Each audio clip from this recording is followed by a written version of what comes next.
L'édito politique de Bruno Jeudi de Paris Match. Bruno, depuis l'annonce du maintien de sa candidature malgré sa probable mise en examen, François Fillon est confronté, on le sait, à une fronde inédite dans son camp. Plus de 60 élus l'ont lâché, la riposte s'organise chez les Républicains. Ça va devenir très compliqué pour François Fillon, non ?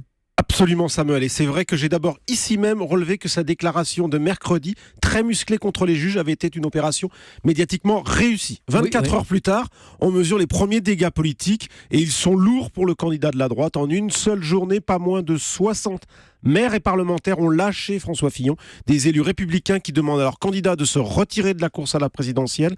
D'autres appellent carrément à parrainer Alain Juppé. Et des salariés du QG, parmi lesquels ces 2 directeurs adjoints, ont présenté leur démission avant que d'autres n'en fassent probablement de même aujourd'hui. Je résume donc Samuel, une partie de la droite fait donc campagne contre la droite contre le candidat issu de la primaire. C'est un désordre inouï, inimaginable à 51 jours du premier tour. Désordre inouï en effet. Bruno, un homme, dit-on, s'agite beaucoup en coulisses.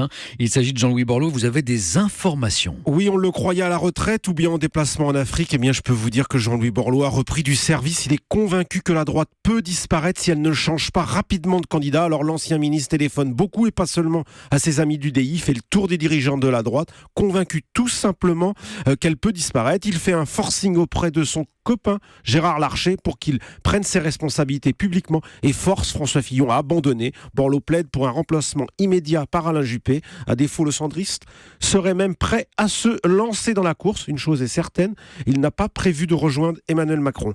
Et puis Nicolas Sarkozy, Bruno, parce qu'il semble bien silencieux, l'ancien président. Oui Samuel, à tel point qu'il apparaît aujourd'hui, ce n'est pas le moindre des paradoxes, comme le dernier soutien de François Fillon, le candidat d'ailleurs sans prévôt.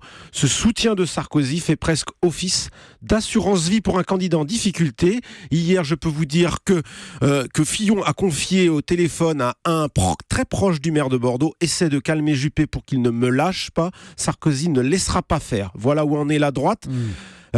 Singulièrement François Fillon, soutenu donc par son meilleur ennemi, cerné par les juppéistes qui veulent le débarquer, et des élus de terrain qui ont, à l'image du jeune maire de Tourcoing, Gérald Darmanin, ont honte de leur droite. Merci Bruno, ça va devenir très compliqué pour François Fillon. L'édito politique de Bruno Jeudi de Paris Match.